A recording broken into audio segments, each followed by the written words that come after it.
पराभव होऊन सुद्धा भारताची टीम जाणार सेमीफायनलमध्ये. फक्त हे 3 मोठे काम जर भारताने केले तर भारताची टीम सेमीफायनलमध्ये प्रवेश करणार. त्यांना कोणती कामे करायची आहेत, त्यानंतर भारताची टीम सेमीफायनलमध्ये प्रवेश करणार आहे, हे आपण या व्हिडिओमध्ये जाणून घेणार आहोत. तर मित्रांनो, मी आहे सोमनाथ सरगर, आपण पाहत आहात क्रिकेट मराठी. तर मित्रांनो, भारताची टीम सध्या पॉइंट टेबलमध्ये तिसऱ्या क्रमांकावरती आहे.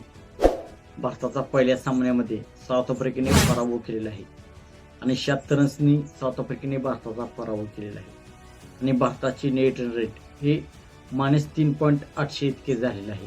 तर भारत पराभव होऊनही अजूनही सेमीफायनलमध्ये प्रवेश करू शकते. तर त्याचे पहिले समीकरण म्हणजे भारताचे अजून 2 सामने शिल्लक आहेत, एक झिम्बाब्वे विरुद्ध आणि एक वेस्ट इंडिज विरुद्ध. ते दोन्ही सामने भारताला जिंकायचे आहेत. ते दोन्ही सामने भारताने जिंकले. आणि दुसरे समीकरण म्हणजे ते दोन्ही सामने भारताला मोठ्या फरकाने जिंकायचे आहेत.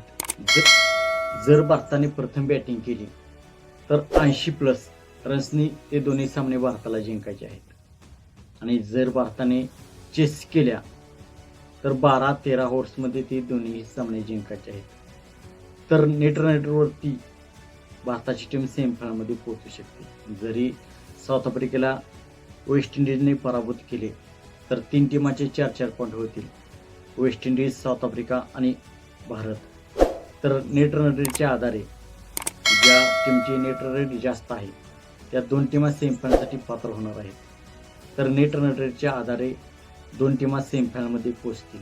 त्यासाठी भारताला या 2 सामने मोठ्या फरकाने जिंकायचे आहेत. आणि तिसरे समीकरण असे की हे समीकरण भारताच्या हातामध्ये नाही, तर हे समीकरण साऊथ आफ्रिकेच्या हातामध्ये आहे. जर साऊथ आफ्रिकेने वेस्ट इंडिजचा पराभव केला, तो सामना 26 फेब्रुवारी रोजी खेळला जाणार आहे. त्या सामन्यामध्ये जर साऊथ आफ्रिकेने वेस्ट इंडिजचा पराभव केला आणि भारताने देखील वेस्ट इंडिजचा पराभव केला तर वेस्ट इंडिजचे 2 पॉईंट राहतील आणि भारताचे 4 पॉईंट होतील. आणि नंतर साऊथ आफ्रिकेने झिम्बाब्वेचा देखील पराभव केला तर साऊथ आफ्रिकेचे 6 पॉईंट, भारताचे 4 पॉईंट आणि वेस्ट इंडिजचे 2 पॉईंट राहतील. तर अशा प्रकारे साऊथ आफ्रिका आणि भारत या गटामधून सेमीफायनलमध्ये प्रवेश करू शकतील. असे आहे भारताच्या सेमीफायनलचे समीकरण. तर सर्वात प्रथम भारताला त्यांचे 2 सामने मोठ्या फरकाने जिंकावे लागतील आणि ही आशा करावी लागेल की साऊथ आफ्रिका वेस्ट इंडिजचा पराभव करेल. तर मित्रांनो, आपणास काय वाटते, भारताची टीम सेमीफायनलमध्ये प्रवेश करेल का? आपणास काय वाटते आपण कमेंट सेक्शनमध्ये सांगा. मित्रांनो, आपणास व्हिडिओ आवडला असेल तर व्हिडिओला एक लाईक आणि चॅनलवरती आपण नवीन असाल तर चॅनलला सबस्क्राईब करायला विसरू नका. आणि हा व्हिडिओ आपल्याला जास्तीत जास्त क्रिकेट प्रेमींना शेअर करायला विसरू नका. थँक्यू.